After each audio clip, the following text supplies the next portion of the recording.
issued code of conduct for its office bearers to curb growing nexus between service-seeking clients and court officials. However, since the very next day, the court officials, backed by trade unions, are protesting the latest rules and regulations to highlight the high-handedness enjoyed by these trade unions. Good morning, I'm Sarah Sapsanama, and these are the top stories of the hour. Presence of numerous politically aligned unions make sensitive institutions like courts a mere playground for court officials to lobby for their vested interests.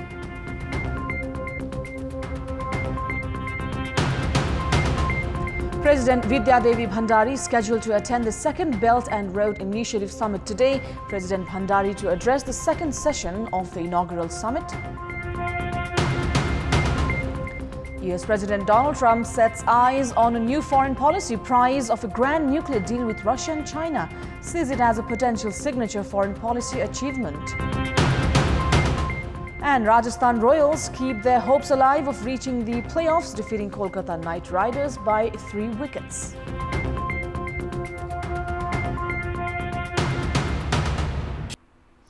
We'll start with the latest national political updates.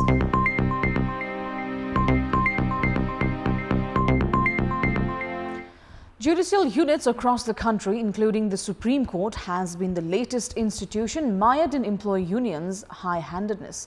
Due to the presence of numerous politically aligned unions, sensitive institutions like courts have been a playground for court officials to lobby for their vested interests rather than tend to their duties. In order to deal with the growing indiscipline, the Supreme Court this week issued a code of conduct. However, the employee unions have shut all services and taken up protests against the Supreme Court's initiative since Wednesday. Among many of the ill practices that the judiciary is suffering from, the trend of staging protests with demands to fulfill vested interests of the politically backed unions has been increasing as of recent. At the start of the ongoing fiscal year, the government had cancelled giving additional allowances to public officials as the state had to bear more responsibilities under the new federal setup. However, the government had to bow down to the protests staged by public officials and revoked the decision. The government decided to provide additional allowance from Nepalese month of Phagun as well.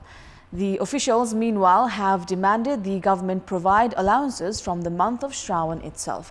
There are 4 employee unions at the Supreme Court. Apart from demanding for raise in facilities, these unions have attempted to influence the appointments and transfer of justices time and again in the past. The trade union was also found working against the Supreme Court's leadership in the past.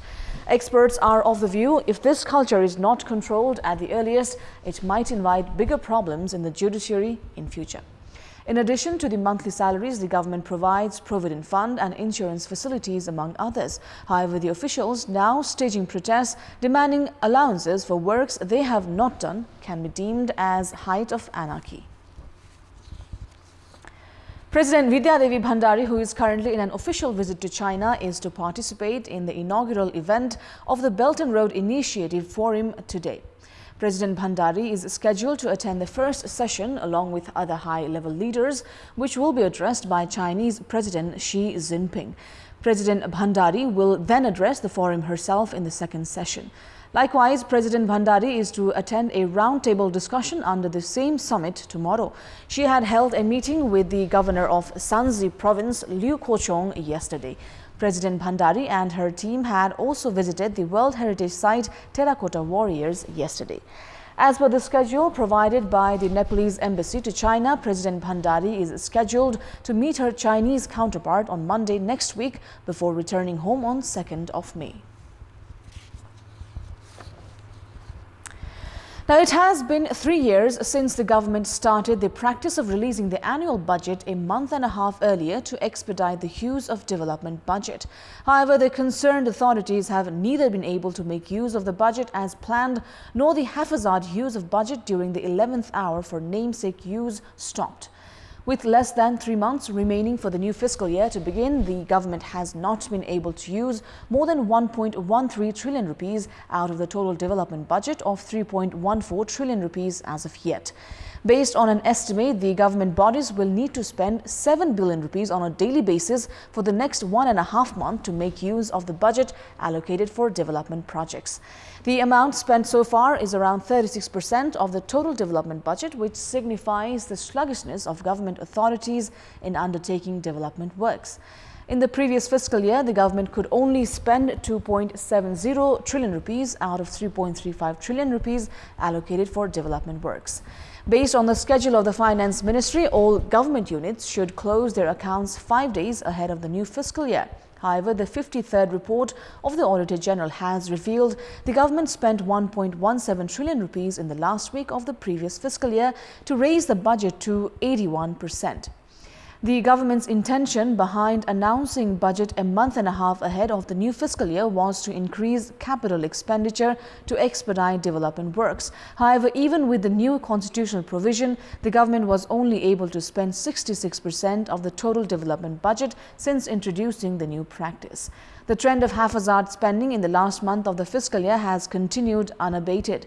This has continued to raise question on the ability of the government authorities to make use of the budget and has called for the need to check on the intention of the officials as well. Now, the Supreme Court has issued an interim order to Lar's Taxpayers Office to hold the collection of NSEL's capital gains tax. Justice Bam Kumar Shrestha's single bench ordered to hold the collection, citing the court had not held discussions with both the parties. Shrestha's bench has called representatives from both the sides for discussion on 6th of May.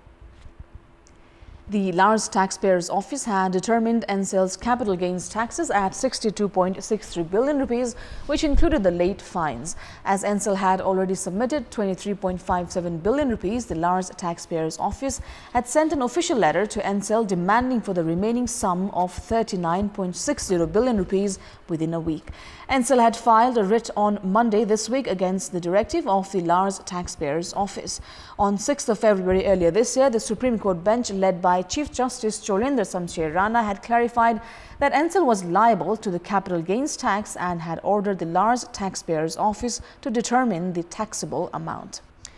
The Council of Ministers had directed the Land Management Ministry to form a high-level commission to collect information on illegally encroached public land almost 2 months ago.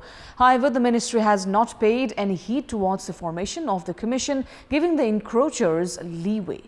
The meeting of the Council of Ministers on 12th of March earlier this year had directed the Land Management Ministry to form a high-level commission that would collect information and make recommendations to retrieve encroached public land and those belonging to state-owned Guti Corporation across the country at the earliest. The Cabinet had ordered for the formation of a powerful commission after it was found that parts of the Prime Minister's official residence in Balwatar itself was transferred in the name of private individuals. However, the delay in the formation of the commission has raised question over the ministry's role itself. Meanwhile, the Land Management Ministry has said it is unable to form the commission until the Finance Ministry issues a budget and the General Administration provides necessary human resources.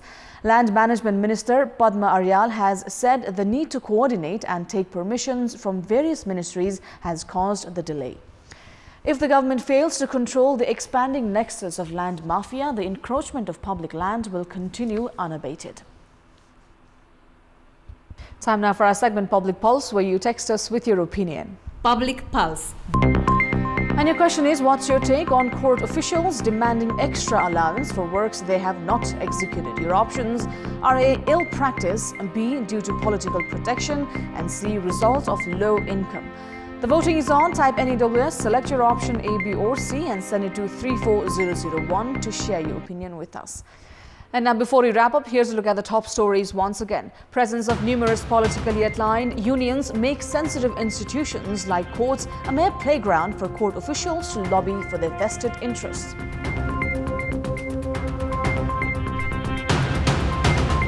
President Vidya Devi Bhandari is scheduled to attend the second Belt and Road Initiative Summit today. President Bhandari to address the second session of the inaugural summit. US President Donald Trump sets eyes on a new foreign policy prize of a grand nuclear deal with Russia and China, sees it as a potential signature foreign policy achievement. And Rajasthan Royals keep their hopes alive of reaching the playoffs, defeating Kolkata Knight Riders by 3 wickets.